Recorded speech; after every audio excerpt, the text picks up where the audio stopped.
বাংলাদেশ সীমান্তের অরক্ষিত অংশে কাঁটাতারের বেড়া নির্মাণের জন্য জমি হস্তান্তর প্রক্রিয়া শুরু করার ঘোষণা দিয়েছেন পশ্চিমবঙ্গের নতুন মুখ্যমন্ত্রী শুভেন্দু অধিকারী।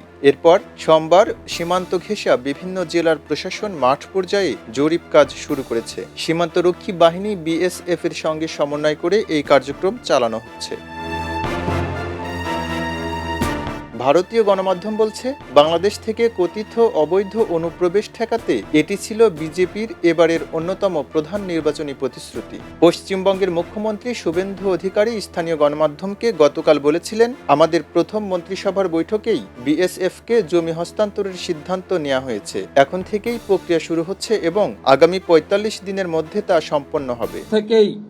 ল্যান্ড ট্রান্সফার প্রক্রিয়া শুরু হবে। ঘোষণার পরপরই বসিরহাট জেলার police super Alakananda Bhowal BSF এর জ্যেষ্ঠ কর্মকর্তাদের সঙ্গে নিয়ে স্বরূপনগর থেকে হিঙ্গলগঞ্জের শমশেরনগর পর্যন্ত সীমান্তের বিভিন্ন স্পর্শকাতর এলাকা পরিদর্শন করেন।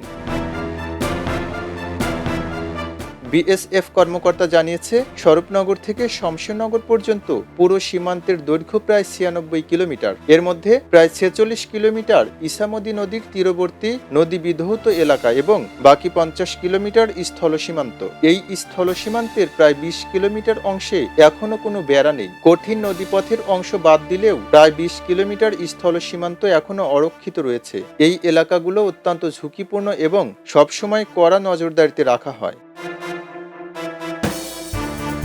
বসিরহাট পুলিশের এক জ্যেষ্ঠ কর্মকর্তা বলেন, বিএসএফ কর্মকর্তাদের সঙ্গে জমির প্রকৃত চাহিদা নিয়ে আলোচনা হয়েছে। জমির প্রয়োজনীয়তা সম্পর্কে একটি প্রতিবেদন ঊর্ধ্বতন কর্তৃপক্ষের কাছে পাঠানো হবে, যাতে জমি হস্তান্তরের প্রক্রিয়া শুরু করা যায়। সোমবার নদিয়া, মুর্শিদাবাদ, মালদহ সহ অন্য সীমান্ত জেলাগুলোতেও একই ধরনের কার্যক্রম শুরু হয়েছে।